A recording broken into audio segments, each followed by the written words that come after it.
Halo, shalom semuanya. Kenalkan, nama saya Michael Herden Rumatora.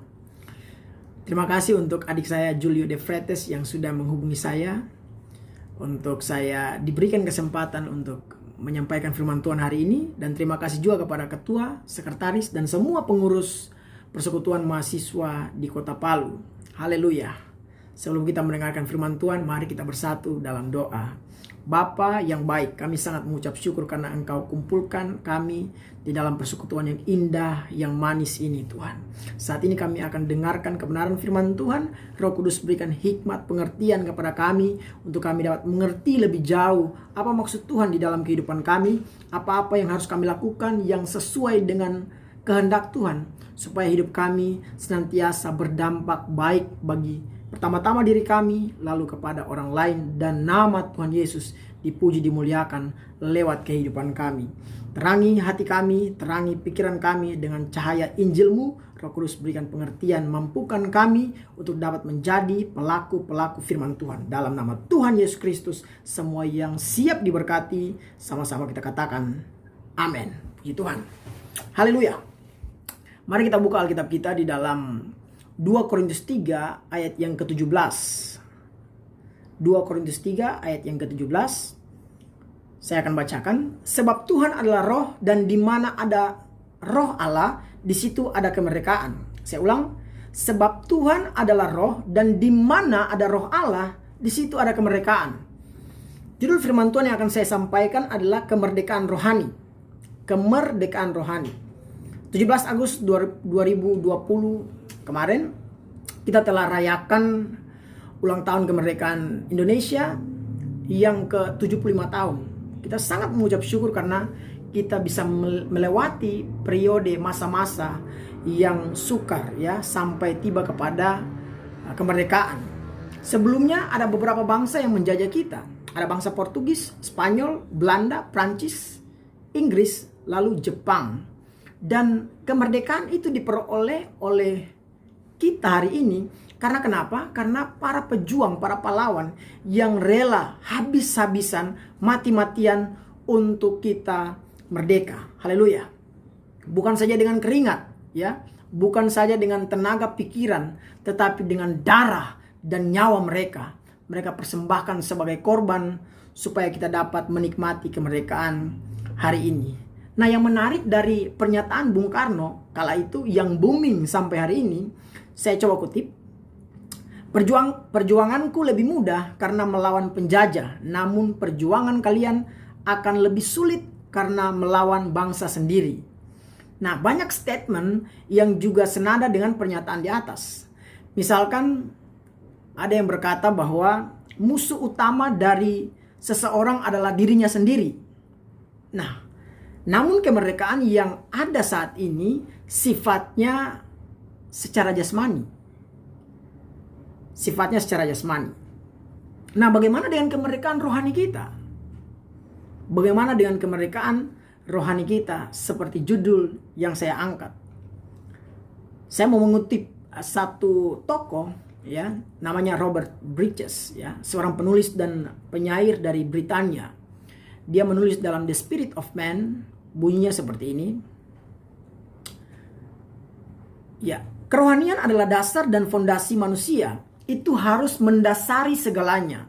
Untuk menyingkatnya, manusia adalah makhluk rohani dan karya yang baik dari pikirannya adalah mengartikan dunia berdasarkan karakternya yang tertinggi dan menaklukkan aspek-aspek materi dari dunia supaya aspek-aspek materi dikendalikan oleh roh. Jadi kerohanian adalah bagian terpenting bagi Robert, ya. Bahkan ini merupakan dasar dan fondasi dalam kehidupannya secara pribadi. Nah, dan jangan lupa juga kita menjadi orang Kristen jangan terlalu materialistis, ya. Karena uang, karena harta, banyak orang menjual diri mereka, bahkan iman mereka. Dan ini menjadi satu hal yang harus kita perhatikan baik-baik. Nah, kita tahu bahwa manusia terbagi menjadi dua bagian, yaitu manusia jasmani, manusia lahiriah atau manusia daging, ya. Itu satu paket. Lalu ada manusia rohani, manusia batinnya, dan manusia roh. keduanya harus diberikan atensi yang sama, ya, perhatian yang sama. Walaupun bagi saya secara pribadi, seharusnya manusia roh lah yang lebih kuat. Supaya apa? Supaya sebagai orang percaya kita dapat kuat bertahan di tengah segala bentuk kejahatan dan dosa di dalam dunia ini. Nah, hari ini kita diperhadapkan dengan sebuah realitas tentang pandemi corona.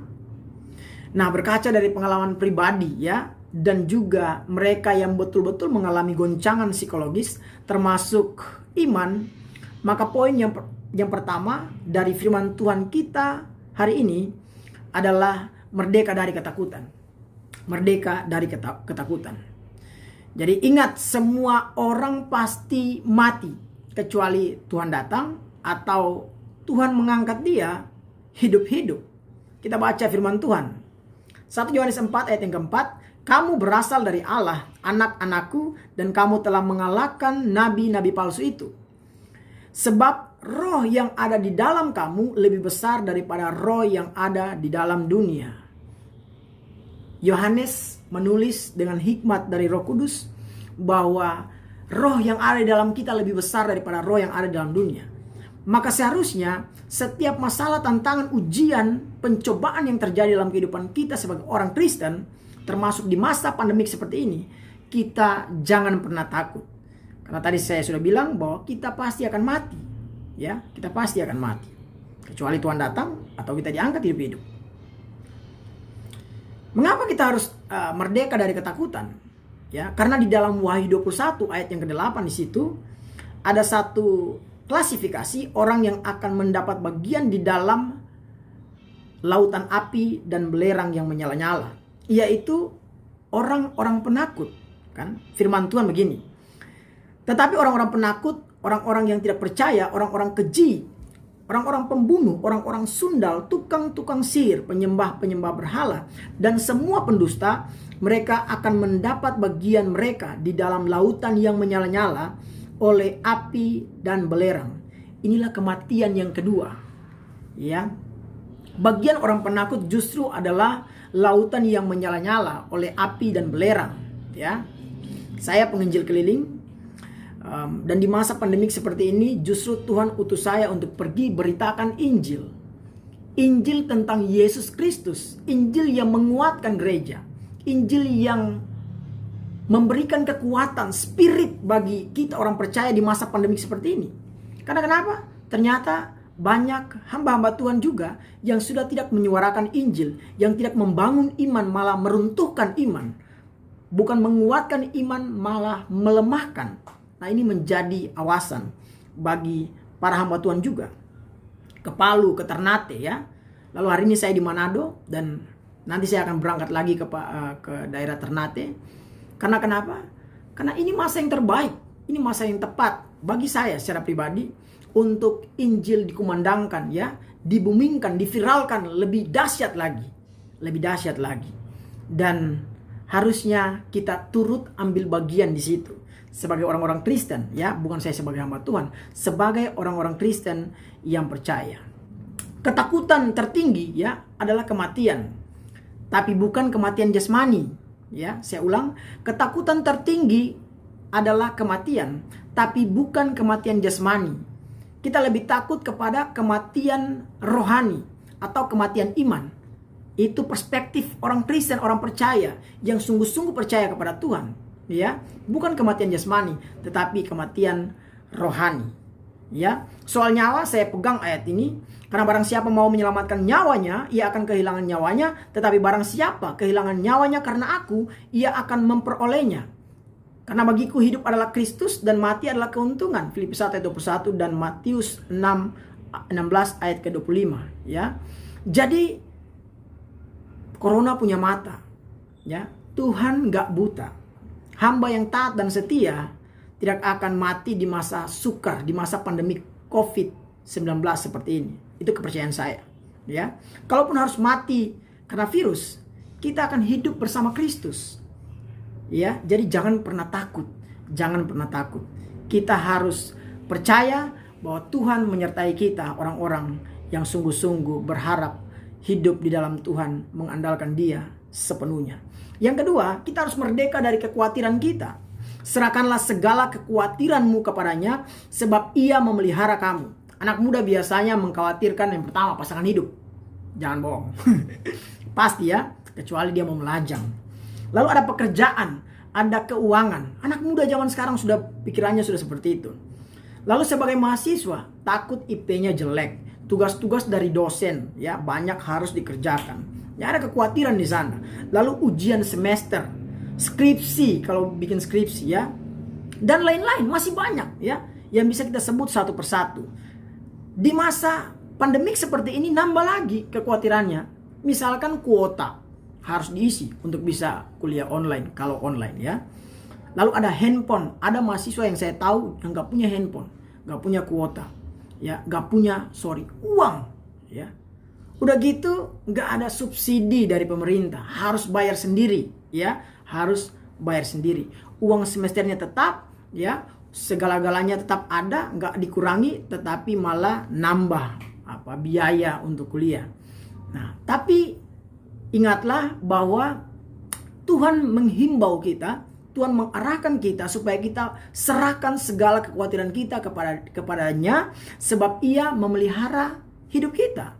Ya, kalau kita serahkan kepada Tuhan, jangan kita ambil lagi. Banyak orang percaya mereka menyerahkan ya, kekhawatiran mereka. Mungkin mereka berdoa kepada Tuhan. Setelah amin, mereka ambil kembali kekhawatiran mereka. Ya. Ketika kita menyerahkan kepada Tuhan segala kekhawatiran kita, permasalahan kita bawa di dalam doa dan permohonan dengan ucapan syukur, percaya saja, maka Ia akan bertindak. Jadi jangan kita sudah seakan-akan kita serahkan lalu kita ambil lagi, ya, kita bawa pergi kembali dalam keseharian kita. Nah, ini menjadi awasan dalam kehidupan kita. Percaya sungguh bahwa Ia masih Allah yang sama, dahulu, sekarang, sampai selama-lamanya. Yesus Kristus tetap sama. Haleluya. Nah, anak muda, soal penyerahan dan berserah, saya lebih suka untuk kita semua kita menyerahkan hidup kita kepada Tuhan. Ya. Menyerahkan hidup kita kepada Tuhan. Karena kenapa? Karena kalau engkau menjadi miliknya, kalau engkau menjadi kepunyaan Tuhan, maka senantiasa Ia akan merawat, menjaga, menolong, menyertai, melindungi, mengasihi, bahkan memberkati engkau. Karena engkau sesungguhnya adalah miliknya, ya. Dan seperti itulah seharusnya kita di dalam kehidupan kita menyerahkan semuanya kepada Tuhan. Karena kita ingat ada free will, ada kehendak bebas di sana ya. Dan kita harus menyerahkan semuanya kepada Tuhan supaya senantiasa hidup kita tetap di dalam jalurnya Tuhan, di dalam kehendak dan maksudnya Tuhan dalam kehidupan kita. Haleluya. Ya, by the way, jadi mahasiswa kita jangan malas ya. Saya selalu ingatkan buat teman-teman mahasiswa di mana-mana, belajar terus, belajar yang giat ya. Tugas utama mahasiswa itu kan belajar dan belajar ya. Banyaklah membaca ya, supaya kita punya pengetahuan itu bertambah. Jangan bicara tapi banyak sekali bicara tapi kosong, gak ada isinya ya. Itu pun harus diperhatikan ya, karena di dunia ini selain maha kuasa ada mahasiswa. Kita juga punya predikat maha di sana. Jadi kita harus perhatikan baik-baik ya. Label itu bukan sebatas predikat untuk bangga, sombong atau apa ya, mahasiswa. Tapi itu tetapi di dalamnya ada tanggung jawab. Ya, tanggung jawab untuk kita dapat bersungguh-sungguh dengan panggilan kita sebagai mahasiswa yang tugasnya belajar dan belajar. Haleluya. Yang ketiga, ini yang paling penting, kita harus merdeka dari dosa. Roma 6 ayat 18, kamu telah dimerdekakan dari dosa dan menjadi hamba kebenaran. Roma 6 ayat 22, tetapi sekarang setelah kamu dimerdekakan dari dosa dan setelah kamu menjadi hamba Allah, kamu beroleh buah yang membawa kamu kepada pengudusan dan sebagai kesudahannya ialah hidup yang kekal.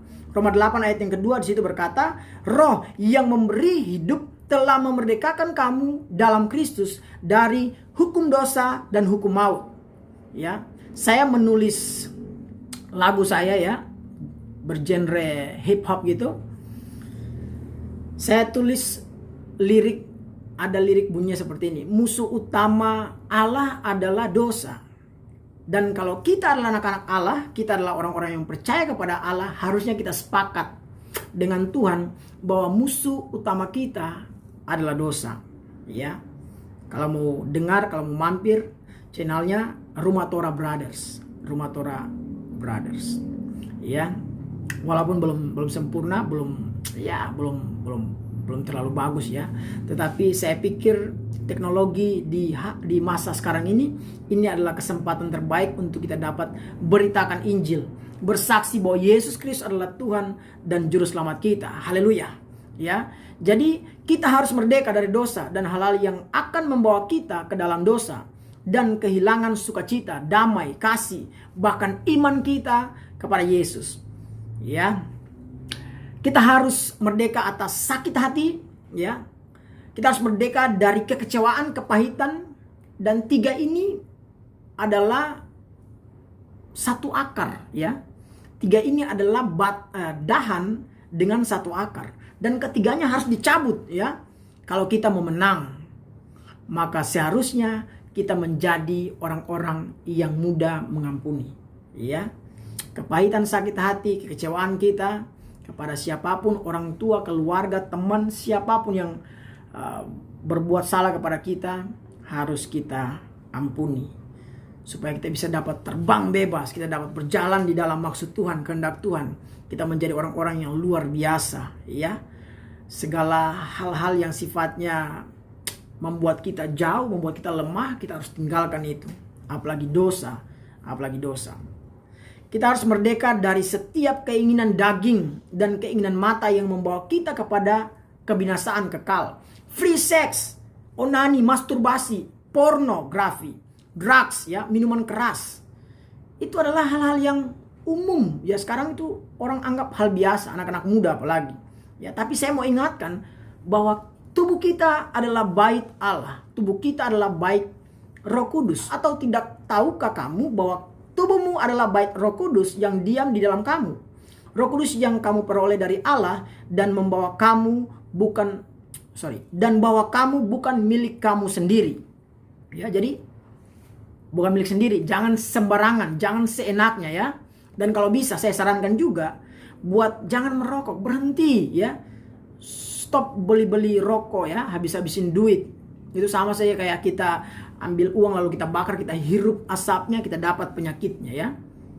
Nabung buat ongkos ke kampus, buat uang semester ya, buat uang wisuda barangkali, atau mungkin uang pernikahan ya, untuk uang menikah. Nabung anak-anak muda.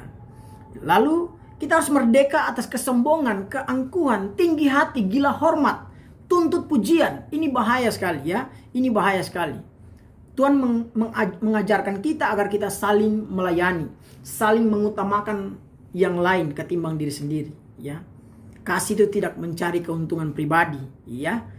Jadi kita harus merdeka dari kesombongan, keangkuhan, tinggi hati, gila hormat, dan rasa ingin dipuji. Pujian yang paling penting itu harus datang dari Tuhan. Jangan mencari pujian manusia. Haleluya.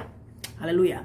Jadi kita harus merdeka atas tabiat kita, pikiran kita yang kadang-kala negatif buat orang lain, kita harus merdeka. Ya, perkataan kita yang kadang-kala melemahkan, menjatuhkan, mengkritik orang habis-habisan, ya, membunuh orang dengan perkataan kita, kita harus merdeka. Ya, niat hati kita yang busuk yang kita rancangkan buat orang lain, kita harus merdeka. Ya, kita harus merdeka. Perbuatan yang tercela, yang berdosa, yang jahat di mata Tuhan, di mata manusia, kita harus merdeka. Ya, harus merdeka dan bertobat. Haleluya. Dan terakhir, mujizat bagi saya sangat sederhana, yaitu keselamatan jiwa saya secara pribadi. Itu mujizat, ya. Karena saya ini pendosa dan penjahat. Segala kejahatan, dosa, hampir di dunia ini semua saya telah lakukan, ya. Tapi hari ini bersyukur karena saya dapat melayani raja di atas segala raja, dan itu anugerah terindah dalam hidup saya. Semua kita punya kesempatan yang sama, hidup di dalam kemerdekaan rohani yang sejati. Bagaimana caranya? Ingat Matius 11 ayat ke-28, ajakan juru selamat yaitu Yesus Kristus sendiri. Marilah kepadaku semua yang letih lesu dan beban berat, aku akan memberikan kelegaan kepadamu. Orang gak bisa memberikan apa yang gak dia punya. Yesus punya segalanya. Dia akan berikan kepada kita yang percaya dan sungguh-sungguh mengandalkan dia dalam kehidupan kita sebagai orang percaya tentu. 1 Yohanes 1 ayat 9, jika kita mengaku dosa kita, maka ia adalah setia dan adil, sehingga ia akan mengampuni segala dosa kita dan menyucikan kita dari segala kejahatan. Haleluya.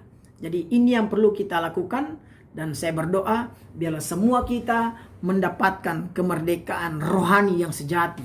Merdeka dari setiap ketakutan kita, merdeka dari setiap kekhawatiran kita, merdeka dari setiap dosa-dosa yang masih kita lakukan. Allah itu kudus, tanpa kekudusan kita nggak bisa berhadapan dengan dia. Kita nggak layak melayani dia. Ya, jangan melayani Tuhan tapi masih hidup di dalam dosa. Ya, bertobat. Seperti apa yang sudah disampaikan oleh Yohanes Pembaptis dan juga disuarakan oleh Yesus. Bertobatlah sebab kerajaan sorga sudah dekat. Haleluya. Mari kita bersatu dalam doa. Bapa di surga, terima kasih untuk kebenaran firman Tuhan yang telah kami dengar. Meteraikan dalam hati pikiran kami agar kami dapat melakukan firman-Mu dalam kehidupan kami. Jadikan kami pelaku-pelaku firman yang menjadi terang dan garam bagi semua orang yang mengenal kami.